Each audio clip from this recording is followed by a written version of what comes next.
シーア派内でも分岐する複数の宗派とその違い。イントロダクション。イスラム教シーア派は、全世界のムスリムの約15%を占める重要な分派です。シーア派の中にも、いくつかの異なる宗派が存在し、それぞれが独自の解釈と実践を持っています。今回は、シーア派内部の主要な分派について、ズンダモンと四国メタンが詳しく解説していきます。特に、各派の教義、歴史的背景、現代における影響について、深く掘り下げていきましょう。12イマーム派。シーア派の中にもいろいろな派閥があるって本当なのだ。そうよ。シーア派の中で大きな派閥は12イマーム派なの。今のイラン、イラク、レバノン、バーレーンで多数派を占めているの。彼らは預言者ムハンマドのいとこで娘婿のアリーから始まる12人のイマームを正当な指導者として認めているのよ。12人のイマームって何が特別なのだ。12イマーム派はこれらのイマームたちには神的な知識と無が備わっていると信じているの。特に12番目のイマームであるムハンマド・アル・マフディは874年に大きな隠れに入って終末の日に再び現れると考えられているの。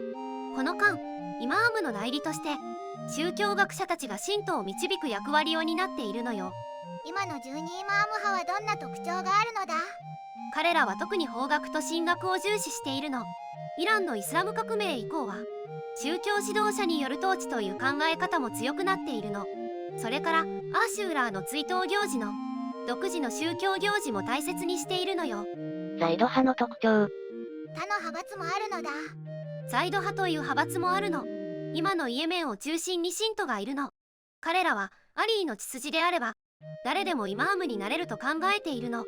特に知識と正義を備えていて信徒のために立ち上がる勇気のある人物であれば指導者として認められるのよ。12イマーム派とは違うのだな。そうね。ザイド派は比較的穏健な立場をとっていて他のイスラム教徒との協力も重視しているの。特に法学の面ではスンニ派のハナフィー学派に近い考え方を持っているわ。それからイマームの無も主張しないとかより現実的な立場をとっているのよ。イスマーイール派とその特徴。他の派閥はあるのだ。イスマーイール派という派閥もあるの。彼らは6代目イマームの長男イスマーイールとその子孫を正当な指導者と認めているの。今はアーガー・ハーン4世を指導者として仰いでいて主にインド、パキスタン、中央アジアに信徒がいるのよ。どんな特徴があるのだ。イスマーイール派はクルアーンの解釈において特に内面的な意味を重視するの。それから彼らは教育や社会福祉活動にも力を入れているの。特にアーガー・ハーン開発ネットワークを通じて教育、医療、経済発展のためのいろいろなプロジェクトを世界中で展開しているのよ。まとめ。シーア派内部には、12イマーム派、ザイド派、イスマーイール派など、複数の宗派が存在します。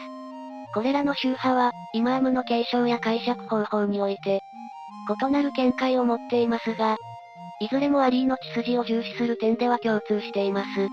また、それぞれが独自の発展を遂げ、現代社会においても重要な役割を果たしています。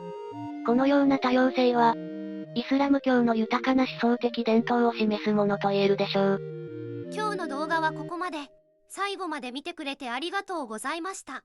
このチャンネルでは宗教にまつわる情報を5分以内の短くまとめた動画を毎日投稿中。世界の宗教に興味があるならチャンネル登録や他の動画も見てみてね。